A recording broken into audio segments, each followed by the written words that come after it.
మాజీ ప్రధాని, మన తెలుగువాడు, తెలుగు ప్రజల ఆశాజ్యోతి, ఉమ్మడి ఆంధ్రప్రదేశ్ ముఖ్యమంత్రిగా, భారత ప్రధానమంత్రిగా ఎన్నో కష్టనిష్ఠురాల్లో ఉన్నటువంటి ఈ భారతదేశాన్ని గట్టెక్కించినటువంటి మహనీయుడు మన తెలుగు బిడ్డ పివి నరసింహారావు గారి జన్మదినాన్ని పురస్కరించుకొని ఈరోజు ఖమ్మం జిల్లా కాంగ్రెస్ కార్యాలయం సంజీవ్ రెడ్డి భవనంలో ఘనంగా వారికి నివాళులర్పించడం జరుగుతూ ఉంది.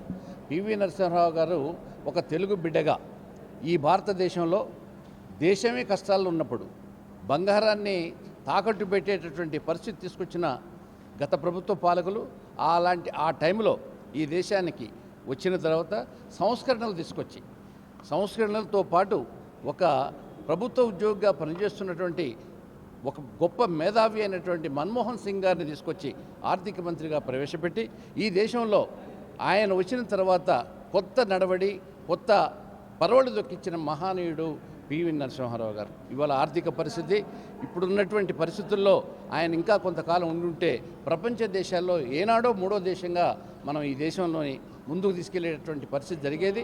అయినప్పటికీ కూడా ఎవరికైనా కూడా ఈ భారతదేశంలో కాదు ప్రపంచంలో ఎవరైనప్పటికీ కూడా ఒక సృష్టి ధర్మం కొన్ని సంవత్సరాలే మనం ఈ భూమి మీద ఉంటాం కాబట్టి ఆయన లేకపోయినా ఆయన ఆశయాల్ని కాంగ్రెస్ పార్టీ కార్యకర్తలుగా మేమందరం ముందుకు తీసుకెళ్తామని చెప్పి ఈ సందర్భంగా తెలియజేస్తూ ఈ అవకాశం కలిగించినటువంటి మీ అందరికీ ధన్యవాదాలు. Thank you.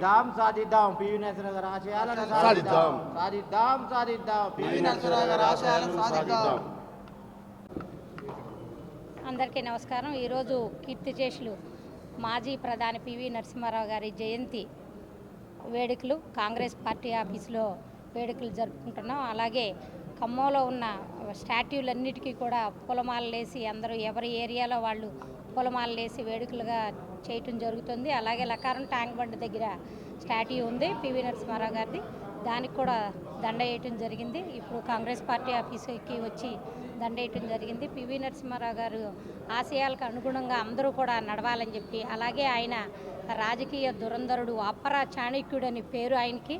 మన ఫస్ట్ తెలుగు ప్రధాని మన పివి నరసింహారావు గారు. ఆయన ఆశయాలకి ఆర్థిక వ్యవస్థను బలోపేతం చేసిన వ్యక్తి మన ప్రధానమంత్రిగా చేసిన పివి నరసింహారావు గారికి పేరు. ఆయన ఆశయాలకి అందరూ కూడా అనుగుణంగా ఆయన ఆశయాలను సాధించాలి అని చెప్పి మనందరికీ కూడా మరొక్కసారి అందరికీ కూడా చెప్తూ ఈ జయంతి వేడుకలకి వచ్చిన అందరికీ కూడా ప్రత్యేక ధన్యవాదాలు చెప్తూ థ్యాంక్ యూ. ఓకే, అందరికీ నమస్కారం.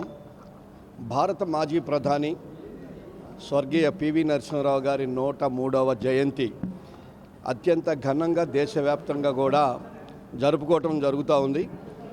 ఈ దేశానికి వన్నె తీసుకొచ్చినటువంటి మహనీయుడు, బహుభాషా కోవిదుడు, అనేక భాషల్లో అనర్గళంగా మాట్లాడగలిగినటువంటి వ్యక్తి.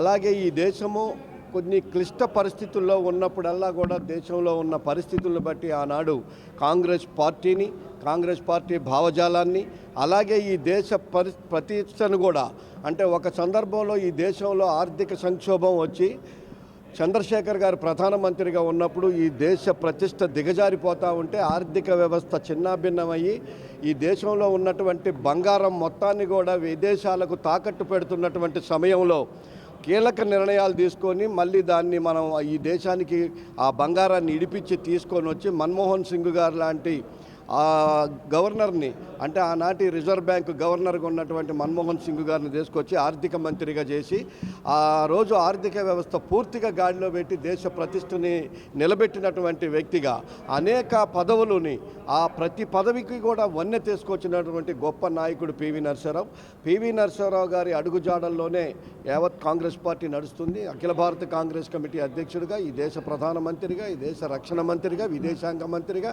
అనేక శాఖలకి న్యాయం చేకూర్చినటువంటి వారిని ఆదర్శంగా తీసుకొని భవిష్యత్తులో వారి అడుగుజాడల్లో నడుస్తామని చెప్పేసి వారికి ఘనమైన నివాళులు అర్పిస్తూ ఉన్నాం.